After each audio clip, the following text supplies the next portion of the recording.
கிறிஸ்துவில் பிரியமானவர்களே, ஆண்டவராகிய இயேசு கிறிஸ்துவின் நாமத்தில் உங்களை வாழ்த்துகிறேன். தானியேல் 3:28. சாத்ராக், மெஷாக், ஆபேத்நேகோ என்பவர்களுடைய தேவனுக்கு ஸ்தோத்திரம்.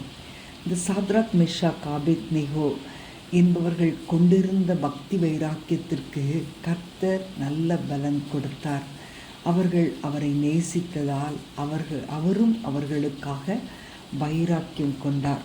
இந்த வாலிபர்கள் தேவனுடைய நாமத்திற்கு சாட்சியாய் நிற்கிற சந்தர்ப்பத்தை அவர்கள் பயன்படுத்தி கொண்டார்கள். அவர்களுடைய விசுவாச அறிக்கை தேவனால் கனத்தை பெற்றது. ராஜாவாயிருந்த அந்த நேபுகாத்நேச்சாரிடம் அவர்கள், நாங்கள் ஆராதிக்கிற எங்கள் தேவன் எங்களை தப்புவிக்க வல்லவராயிருக்கிறார், அவர் எரிகிற அக்னிச்சூளைக்கும் ராஜாவாகிய உம்முடைய கைக்கும் நீங்களாக்கி விடுவிப்பார், விடுவிக்காமற் போனாலும் நாங்களுடைய தேவர்களுக்கு ஆராதனை செய்வதும் இல்லை,